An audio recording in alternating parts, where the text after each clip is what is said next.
नमस्कार दोस्तों, मुझे उम्मीद है कि आप सभी बहुत अच्छे होंगे। आज मुंबई में बहुत तेज बारिश हो रही है, लेकिन मैं आपका दोस्त संजू के बैनर्जी आज एक बहुत अच्छी कहानी लेकर आया हूं। और इस कहानी से आप जानेंगे कि भक्ति क्या है, जानेंगे सच्चा भक्त कौन है।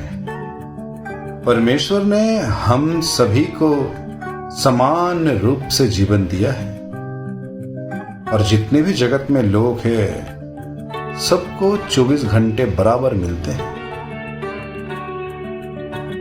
तो देर किस बात की है, चलिए चल पड़ते हैं कहानी की ओर। आप तो मुझे जानते ही हैं, जो सुनाता हूं आपको ज्ञान की बातें। मैं कोई और नहीं, आप ही का दोस्त, आप ही का होस्ट संजू के बैनर्जी।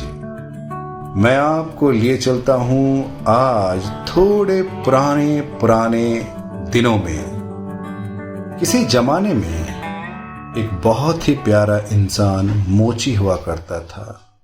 गांव के लोग भी बड़े ही सम्मान से उनके पास जाते, बैठते।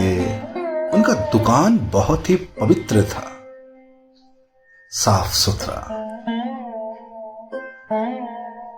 बहुत ही भक्त इंसान थे। मैं बता दूं आपको कि मोची के दुकान में एक बाटी हुआ करता है और उस बाटी में वो पानी रखते हैं। वो जब भी दुकान में आते हैं तो बाटी में देखते हैं कि मां गंगा स्वयं विराजमान है उसके बाटी में। वे बड़े ही प्रसन्न होते हैं, मन ही मन में संकल्प करते हैं क्यों ना मां गंगा को 2 सोने के कंगन दिया जाए। यह संकल्प मां गंगा के सामने उन्होंने कर दिया। जब मैं 2 सोने के कंगन मां गंगा को अर्पित करूंगा, मैं मां गंगा को 2 सोने के कंगन दूंगा। इसके लिए काफी मेहनत की उन्होंने। कई महीने, कई साल गुजर गए। उसके बाद कुछ रकम, कुछ पैसे जमा हुए और उन्होंने बहुत ही 2 सुंदर सोने के कंगन बनवाए। कंगन तो बनवा लिए उन्होंने, लेकिन मन में विचार करने लगे, क्या मैं स्वयं मां गंगा को कंगन दूंगा तो क्या ये बात अच्छी होगी? उसी गांव में एक विद्वान व्यक्ति प्रतिदिन गंगा के किनारे जाते, स्नान करते और वापस चले आते। ये इनका डेली का काम था। तो मोची भाई साहब ने सोचे क्यों ना हम ये जो विद्वान डेली गंगा किनारे स्नान करने के लिए जाते हैं, इन्हें दे दिया जाए सोने के कंगन। यही मां गंगा को अर्पित कर देंगे। तो उन्होंने सोचा ठीक है, कल सुबह जब विद्वान व्यक्ति स्नान करने जाएंगे तब मैं उन्हें कहूंगा कि आप ये 2 सोने के कंगन मां गंगा में अर्पित कर दीजिएगा। मैं चाहता हूं, आप विद्वान हैं, आप बड़े हैं, आप महान हैं, आप जानकार हैं, आप ज्ञानी हैं। ये जो 2 सोने के कंगन मैंने बनवाए हैं, आप मां गंगा को अर्पित कर दीजिए। उन्होंने कहा ठीक है, दीजिए मुझे कंगन। तो मोची भाई साहब ने सोने के कंगन उस विद्वान व्यक्ति को दे दिए। ये अपनी दुकान चले गए और विद्वान व्यक्ति स्नान करने चले गए। विद्वान व्यक्ति जैसे ही स्नान करने गए, स्नान किए और स्नान करने के बाद जब कंगन देने की बारी आई तो सोच में पड़ गए, क्या ये कंगन गंगा में देना चाहिए या नहीं देना चाहिए? देना चाहिए या नहीं देना चाहिए?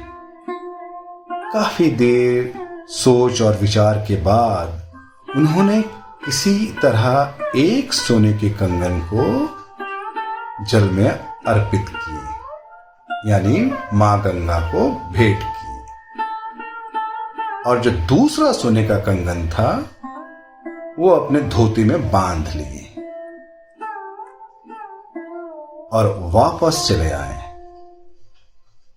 रास्ते में मोची भाई साहब मिले तो उन्होंने पूछा, क्या आपने सोने के कंगन मां गंगा में अर्पित कर दिए? तो विद्वान भाई साहब कहें, जी हां, मैंने तो कर दिए। अब ये अपने घर और ये अपने घर। अगले दिन सुबह जब मोची भाई साहब अपने दुकान में आए, दुकान को साफ किए और जैसे ही बैठे और बाटी में देखते हैं कि मां गंगा के हाथ में एक कंगन है और दूसरा कंगन है नहीं। तो मोची भाई साहब ने कहा कि ये कैसे हो सकता है?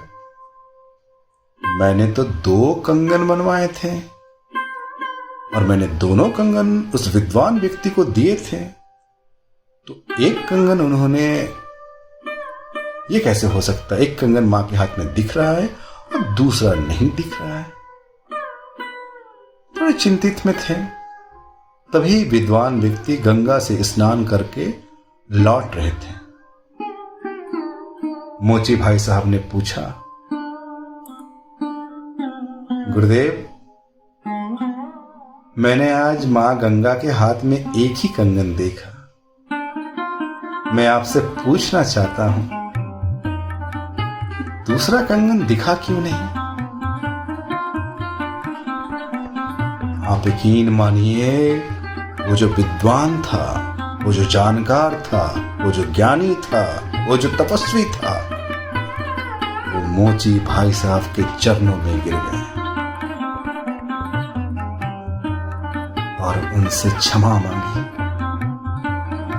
मुझे क्षमा कर दीजिए, मुझसे बहुत बड़ी भूल हुई है। मैं लालच में आके एक ही कंगन दिया मां को, जबकि कोई नहीं देखा इसे।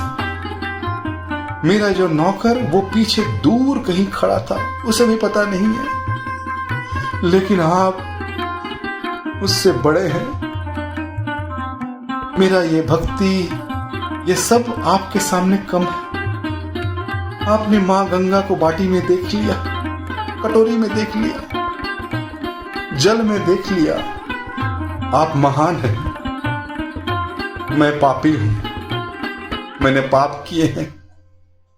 मैंने एक ही कंगन मां गंगा को चढ़ाए थे और एक कंगन अपने धोती में बांध के ले आए। मुझे क्षमा कर दीजिए। तो उन्होंने कहा, कोई बात नहीं, कृपया आप अभी जाके मां गंगा को वो कंगन दे दीजिए। ये तो मेरी चाहत है कि मां गंगा को मैं 2 कंगन दूं।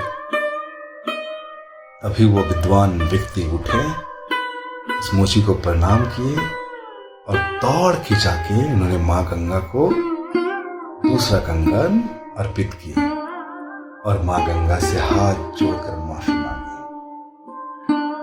उस दिन से उसके मन में कोई लालच, कोई छोटा, कोई बड़ा, कोई भेदभाव नहीं रह गया। वो व्यक्ति समझ गया था कि मन चंगा तो कठौती में गंगा, तो मन चंगा तो कठौती में गंगा। अगर आपका मन साफ है, अच्छा है, तो आपको कठौती में भी गंगा मिल जाएगा। तो आप गंगा स्नान करते हैं, आप बहुत कुछ करते हैं, लेकिन आपके मन ही गंदा है, तो कैसे आप परमात्मा को पाएंगे? परमात्मा को पाने के लिए, परमात्मा के रास्ते में चलने के लिए आपका मन शुद्ध होना चाहिए। अगर आपका मन शुद्ध नहीं होगा तो कोई फायदा नहीं, आप कुछ भी कर लें। तभी मोची अपने दुकान में जाते हैं और अपने कठौती में देखते हैं कि माँ 2 कंगन डाले हुए विराजमान है गंगा में। दोस्तों, मैं अपनी वाणी को यहीं समाप्त करता हूं और आपको बताना चाहूंगा कि ये बहुत ही अद्भुत है, बहुत ही ज्ञान का पथ है। तो दोस्तों, आप अपने जीवन में कभी भी ऐसा कोई कार्य ना करें जिससे परमेश्वर के नजर में आप बुरा बने। याद रखिएगा, आप जो कुछ भी करते हैं तो कोई अगर देखे या ना देखे तो परमेश्वर जरूर देखते हैं। ठीक है? तो जानते रहिए, सुनते रहिए। मैं कोई और नहीं, मैं आप ही का दोस्त संजू के बैनर्जी, जो सुनाता हूं आपको ज्ञान की बातें।